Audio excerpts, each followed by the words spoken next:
Assalamualaikum warahmatullahi wabarakatuh.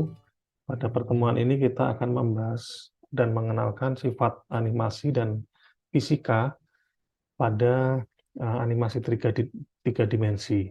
Jadi seperti kita ketahui bahwa dalam program animasi tiga dimensi, suatu objek ini secara umum disebut poligon ya. Jadi poligon ini merupakan pembentuk dasar bangun dan tiga dimensi. Meskipun bentuknya tidak selalu harus bentuk yang bidang geometri yang teratur ya, misalnya seperti kubus ya, persegi, apa itu balok, kerucut dan sebagainya. Tapi pada intinya adalah bahwa bidang-bidang geometri tersebut disusun oleh uh, face, edge, dan vertex. Face ini adalah sisi, kemudian edge ini adalah garisnya tepi ini ya, yang ada di sini. Kalau vertex adalah titik yang ada di penghubung antara garis edge di masing-masing sisi. Nah, dalam animasi 3D, sebetulnya kita itu membuat suatu lingkungan buatan ya dengan menggunakan program animasi 3D dengan menggunakan software.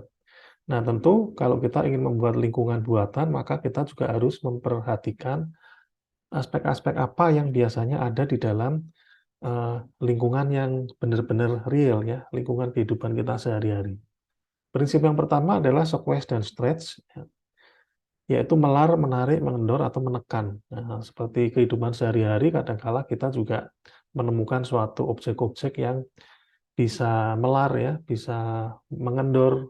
Kadang-kala kita juga harus menekan sesuatu, misalnya ketika bermain bola, maka bola tersebut bisa kita tekan, seperti itu. Kemudian prinsip antisipasi. Nah, antisipasi ini merupakan pose ya, pose persiapan atau pose setelah menerima aksi. Itu merupakan antisipasi. Nah, ini juga harus diperhatikan di dalam pembuatan objek dalam animasi 3D ya. Nah, biasanya objek-objek yang memerlukan anticipation ini adalah objek yang sifatnya makhluk hidup gitu ya. Objek makhluk hidup seperti manusia, hewan, dan sebagainya. Kemudian jangan dilupakan juga staging atau panggung atau latar ya. Latar ini juga akan memberikan suatu efek ya, efek dramatis maupun efek yang lain terhadap suatu skenario di dalam animasi tersebut. Kemudian prinsip 4, pose to pose, ya, pengaturan pose. Nah, ini biasanya kalau Anda membuat animasi uh, objek makhluk hidup ya, atau biasa disebut rigging, maka Anda juga harus memperhatikan pose ya.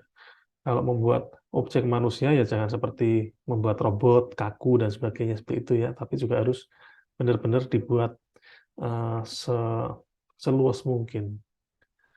Kemudian prinsip yang kelima, aksi overlapping. Aksi overlapping ini misalnya ada adegan, misalnya Ipin Upin dikejar kucing, kemudian ada sepeda motor yang lewat, yang dinaiki oleh Tok Dalangnya berteriak terhadap Ipin Upin. Nah, di situ yang disebut aksi overlapping ya. Jadi ada beberapa gerakan di dalam scene tersebut.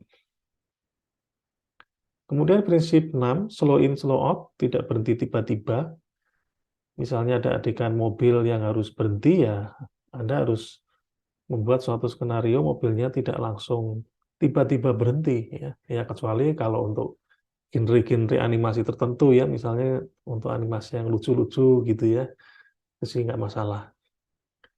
Kemudian prinsip yang ketujuh yaitu busur atau arc. Ya.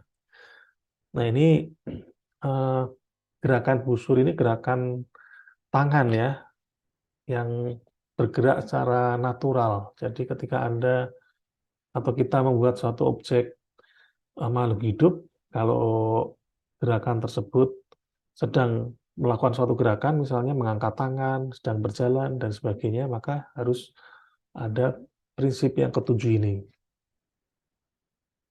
Kemudian prinsip 8, aksi sekunder. Nah, ini diilustrasikan rambut tergerai, terkena angin, sambil memegang mata yang kelilipan, dan sebagainya.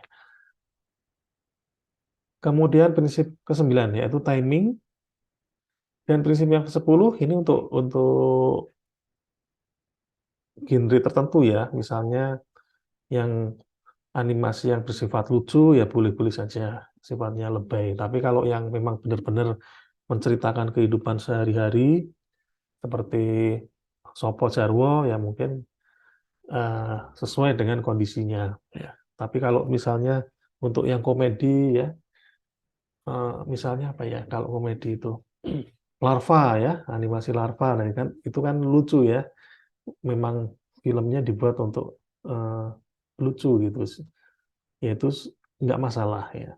Kemudian solid drawing kan, solid drawing ini artinya sudah dirender secara solid ya. Kemudian prinsip 12 ini eh, kriteria yang lucu, menggemaskan atau mengerikan dan sebagainya. Ini contohnya Ipin Upin. Ipin Upin ini menceritakan kehidupan sehari-hari tapi tokoh-tokohnya ya dibuat selucu mungkin ya, meskipun bercerita tentang kehidupan sehari-hari ya. Kemudian aspek yang diperhatikan dalam animasi 2D atau 3D adalah fisik ya, hal-hal yang terkait dengan fisika maksudnya ya.